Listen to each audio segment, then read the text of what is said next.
Welcome to YogiViews, where my guest is yoga itself, through interviewing those who practice it, teach it, sell it, or simply love it. I am Antonio Saucis. Union is the core concept of yoga, and it refers to the fact that everything that exists functions as a unit, interconnected in an intimate way that leaves nothing out. On one hand, this means that just as in the universe at large, within our own lives, every word, every thought, every action reflects who we are, speaks about us in a precise way. On the other, it means that nothing we can do, think, or speak, we can do without it affecting the rest of our existence, or the universe at large.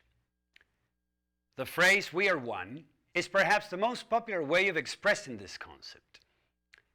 Related to it is another concept that is essential to yoga practice and that refers to the fact that because of this intrinsic union of all existing things, because we are one with everything else, we intrinsically participate, have inside all the knowledge of the universe and how it works.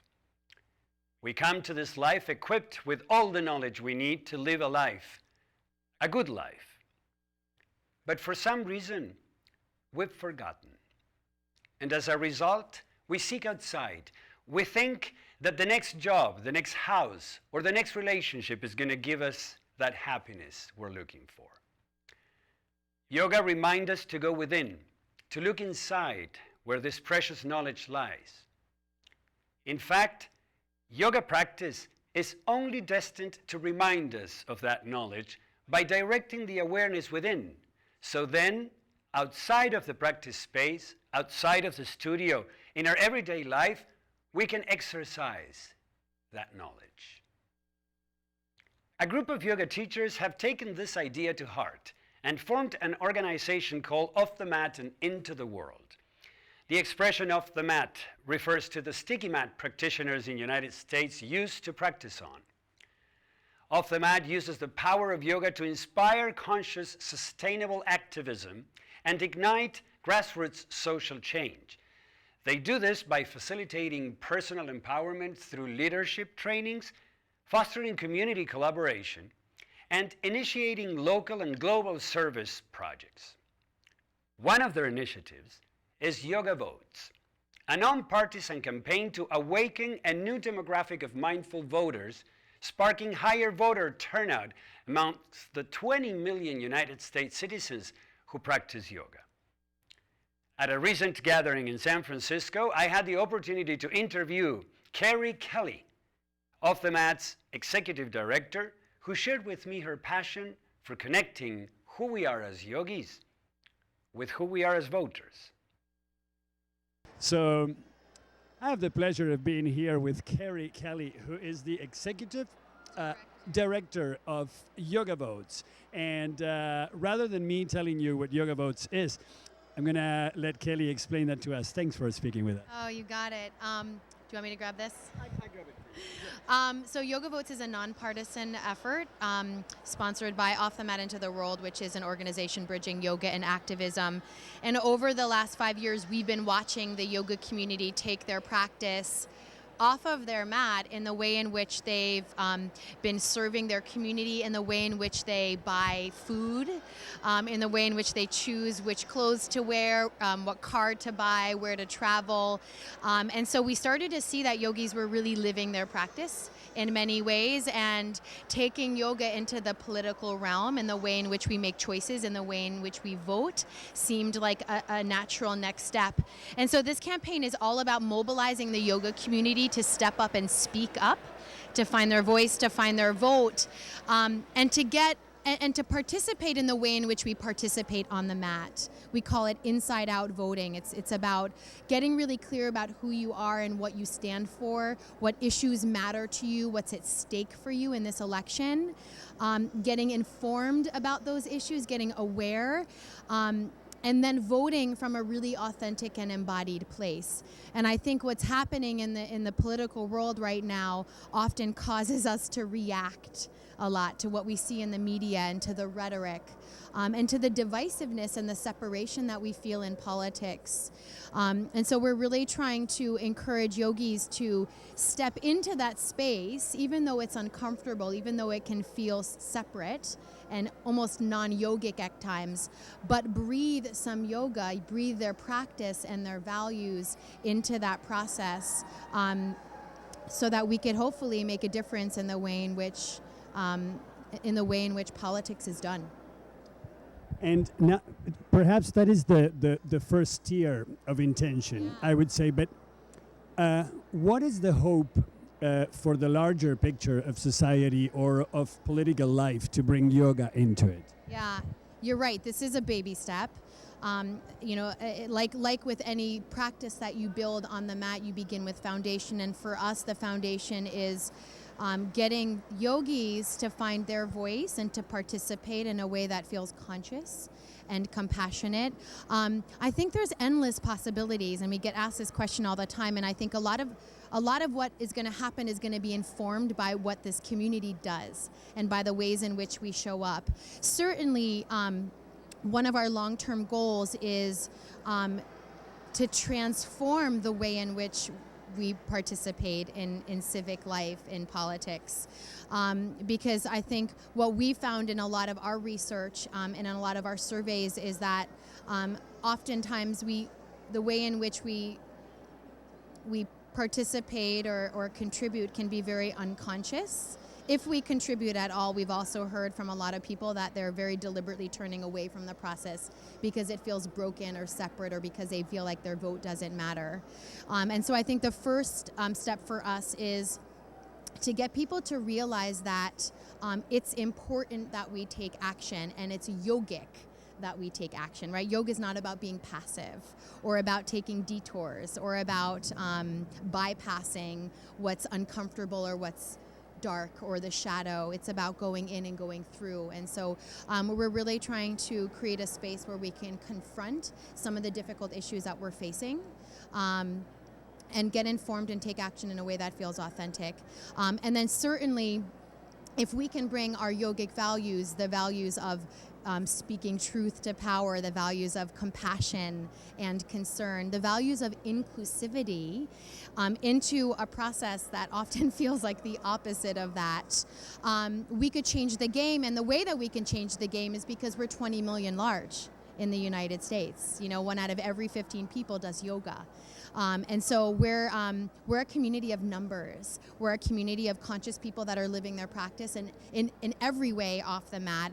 And the more that we can bring our practice to the ways in which we serve and the ways in which we engage, the more that we can be the change, the more that we can help transform that process from the inside out.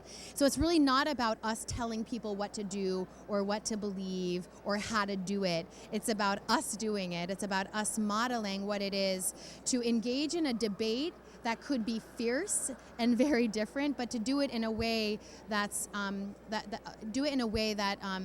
that truly listens, do it in a way that's compassionate to where the other person is coming from, and stand very firmly in our truth and in what we stand for. So I think there's a lot of opportunity. There's also talk of this community becoming a constituency at some point, and I think for us to evolve into that, we'll have to get some consensus around what are the values that do in fact define us as a community. And what would that look like if we were a party or a constituency? And I think that's yet to be determined. But I think in this first campaign, one of the things that we're really trying to do is we're trying to listen and learn and really understand how we're beginning. And what yogis are standing for and standing in. And I think the more that we do that, the more we show up and figure out our place in this process, the more we're going to know where we need to go next, whether that's advocacy, whether that's we remain a nonpartisan voter service community, whether that's a constituency of values-based voters. I mean, I think all of that is possible, and I think all of that could make a difference. But we're really looking to this community to tell us where we go next. And you're referring to this organization as nonpartisan, but have you found that there is a party that is closer to accepting this idea of mixing yoga and politics, or or understanding politics under a yogic point of view, or do you find that it's the same in all parties? It's really hard to say. We're just beginning, but we just came back from the RNC and the DNC. We were there with Huffington Post and created a space for delegates to come decompress and recharge. And it was really about getting politicians to experience firsthand the practice of mindfulness and how it could affect them personally and in the way in which they engage in this really highly charged environment that is the conventions, so that maybe they could see another way of doing things. And we definitely got far more traffic at the DNC than we did at the RNC. And yet at the RNC, we had really beautiful, profound experiences. People from the Romney Party came and got services and engaged and did yoga and meditated. And so there was definitely a presence and a curiosity and an exploration. But I think the concept of mindfulness in politics is definitely emerging more so from the progressive side. And with regards to yogis, we're hearing lots of different yogis speak their truth and say where they stand and what they believe in. I think it's easy to make assumptions that this community falls to the left, given what we believe and where we know some of the more popular teachers to stand. But what we're trying to do is just stay really inclusive in this moment and create space for everybody's voice and not turn anybody away. Because that feels like that's what yoga is. Yoga is not dogmatic, right? Yoga is a space for everybody to live in their truth and to speak and act from that place. And so we're trying to begin in that way.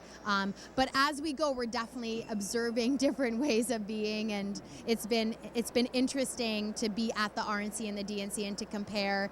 And we came into different obstacles at both. But we definitely saw, I think, a bigger a receptivity at the DNC that we didn't see at the RNC, and I guess you could make that assumption. But I think the yogis will tell. I think this community will say where they want to stand in the future. When you were mentioning dogma, I was somehow remembering the problems that yoga has had, perhaps with religion, which is another place where a lot of religions would not accept yoga because, number one, yoga was casted as part of Hinduism, but also because of just it going to spiritual practices. Politics is another place where there's a lot of dogma. So how easy or how difficult it is for you personally to stay away from partisan comments or from, Yeah, really hard. It's been, there was a point in this campaign where myself and the leaders of Off the Mat had to make a decision as to whether we were going to be partisan or nonpartisan. And that was a fierce discussion because there's a lot at stake in this election, and the issues could not be further apart. And we are not neutral people. We very clearly stand in what we believe in. We've been advocating for that for many years within the Off the Mat community. And we had to make a decision to let go of the outcome of this election in order to be nonpartisan. And it just felt like that was the right thing to do, because I think, we're coming into this not as a politician, but as a yoga teacher. And as a yoga teacher, it's our job to make space for everybody and to not tell people how it's done or how to do it, but to invite them to discover that for themselves. And I think when we made that distinction that, like, we're not coming into this as politicians, we're coming into this as yoga teachers, and we want to make space for everyone's voice, and we want to get everybody to speak up. It became very clear to us that that was the path that we needed to take, and in taking that path, we needed to let go of the outcome of this campaign and let go of our intention to influence the outcome. And that was very difficult for us, and we all, behind the scenes, I think, know where we stand and still fiercely stand in it. But I also think that even over the experience that we've had over the last couple months, I think we believe as firmly now than we did when we made that decision that it matters that we're inclusive. It is yogic that we're inclusive, and some people might say that that's ducking the issue. But we would say that's empowerment. And we've been working with the League of Women Voters for the last year. They've really been advising us, and the direction that they gave us is it doesn't work to tell people who to vote for. What's actually effective in getting voters to really show up is to ask them what they think, and to give them the tools and the information that they need to make a decision for themselves. And the more we learned about voter behavior, and that empowerment actually was an effective method of increasing voter turnout, we knew that that was the way we needed to go. And in a way is within the practice of yoga, because as we know, success in yoga practice or in yoga advancement has to do with practice itself and with non-attachment, with really letting go of your idea of what should happen to really see what happens. It seems also that if your intention is to get people to vote, what they vote is not really the point. Yeah, I think it's to get, so I think our intention is twofold. I think it's to get people to vote, but also to support them in the way in which they vote, if that makes sense, right? Because yoga is about the process and the journey, right? It's not about the outcome. And so we don't want people to just vote just to vote. We want people to contemplate their vote. We want them to really look inside for the issues that are relevant to them, and for the issues that they care about and that matter most to them. We want them to get educated and informed on those issues. We want them to engage in dialogue in the context of community so that they can learn from one another. And we want people to vote from a really authentic and embodied place. And so yes, we have to let go of what they vote for, but we are, I would say, invested in the way in which they vote. And we just created a curriculum for what we're calling voting circles. They're kind of our version of voting parties. And they're small circles that we're seeding all around the country, led by leaders within the organization, where leaders facilitate a group of their peers through a process of inside-out voting, where they create a space for their peers to really connect to what's important to them, and to proclaim that, to speak truth to what matters for me in this election is. And then they're going to give them all of the ballot information that's happening at their local level. And they're creating a really compassionate debate and dialogue and process of people really figuring out which candidates and which propositions are closest to where they stand on the ballot, because nothing will be exactly where you stand. That's just unfortunately not realistic. But we want people, before they react to candidates, we want them first to get clear about where they stand and what issues are important to them, and then they can make decisions based on where the candidates stand in relationship to their issues. And so the process, I think, is really important, and I think that's where yoga kind of brings a really unique added value to politics, is we're really trying to hold space for a process that is inside out, that is contemplative, that is embodied, that is authentic and inclusive of everyone's point of view, and that gives people a really confident foundation to vote from. What have you found is the response of the yogis? I think we've had a really positive response from a lot of yogis.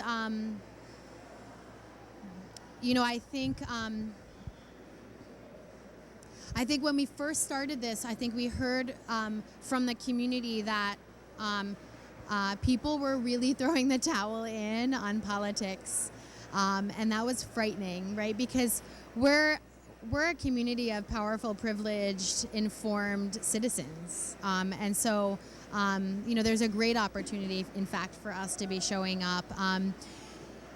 And yet, as we've gone along, and it's been a long road, I think people are making the connection that yoga is full participation in every aspect of their life, and politics can't be an exception to that, right? It's not I'm going to be yogic in all aspects of my life except politics. And so I think people are getting definitely that they've got to step in, right? We've got to step in.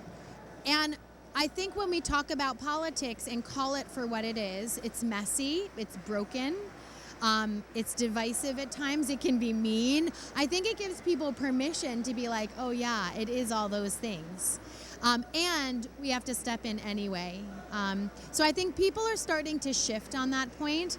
We've had a ton of enthusiasm from people that I think have been antsy, that have been wanting to take their yoga in a different direction, and that are really excited to bring the values that they practice and live so fiercely into this place that feels challenging right now in the moment. We have a lot of people in this community that are very clear about where they stand, and that's really exciting. You know, just because we're nonpartisan doesn't mean everyone else should be nonpartisan. We're here to be a container, but we want everybody to step up and speak out, speak loudly for what they believe in. And so a lot of people are, and we're celebrating that. You know, everybody should be speaking their truth, and we should also respect where one another stands and be really yogic in the way in which we receive our diversity and we receive one another's stance and their place in the movement. So it's been a really good, you know, we've had a great response, and we've also been learning along the way, and as we've stepped further and further into this campaign, navigating some of the pushback, and learning how to respond to it. And that's been a really cool process for us. Like, I don't care, it's broken, or my vote doesn't matter, or I feel intimidated and I'm not informed, and what if I make a mistake? And so it's been really good for us to come up against those blocks and learn how to navigate them and really listen to where people are and why they don't want to participate or why they feel hopeless. And that's really helped inform how we want to support this community over the next couple weeks.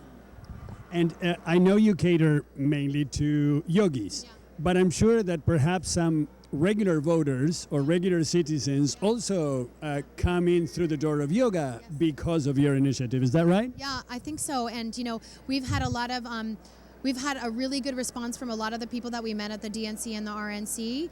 The League of Women Voters has been a really big partner to us, and they've been sending a lot of people our way because they really love that what we're bringing to the political environment is heart. Like, vote with your heart. Nobody else in the political environment are saying that. So I think what we're offering is really refreshing, no matter who you are, whether you have a yoga practice or a mindfulness practice or a sit on your couch practice. I think inviting people to choose for themselves, inviting people to listen to their heart, inviting people to show up even despite the mess, I think is resonating with people. I think it's cutting through, and we're doing a ton of work in swing states, and in swing states in particular, all they hear, I mean, we're not in a swing state, but in a swing state, it's like commercial after commercial after commercial that's telling you who you should vote for or who not to vote for, and this person's bad and that person's terrible. And so I think there's something that's really breakthrough about this message of, no, really, who do you want to vote for? And what do you think? And if you don't know, how can we help you know? How can we help you know for you, and how can we help you get informed? And so I think that's a refreshing message that's resonating beyond the yoga community. And we've even done a spin-off within the mindfulness community called Mindful Votes, which is really taking the YogaVotes platform and turning it towards the mindful community and really mobilizing and rallying the mindful community to get off their cushions and into the polls. And so we're finding that there's something universal about this idea that empowered voting makes a difference, and really truly does give voters a sense of like, my vote matters, and my voice matters, and where I stand matters, and there's something just incredibly, I think, refreshing about bringing heart into the conversation. And talking about heart, we know, or it is popular knowledge, that the yoga that addresses the heart is bhakti yoga, the devotional yoga. Would you say that branch of yoga has any deeper influence on your endeavors, or is there any other branch of yoga that you think you derive more inspiration or information from? I can't say actually that we're resonating with one style or discipline than another. I feel like the leaders that we've brought together, we have almost 500 leaders around the country who have stepped in and said, I really want to participate and help others participate, have come from all courses, all different styles of yoga. I think it's not. I think it's less about like the kind of yoga that you come from and more about like where you are in your practice and what it means to live your yoga. And I think that message applies to everybody. I think how people participate might be informed by their discipline. You know what I mean? And we're making space in this campaign for all different types of leadership. So that might in fact be informed by the kind of yoga that people practice. But I don't think that this campaign resonates with one or another. I feel like one of the things that we're really trying to do is we're trying to break through and unite the community across different styles, studios, disciplines, and get people just to say yes to showing up. Yeah. What would you say is the most important value that politics can take from yoga?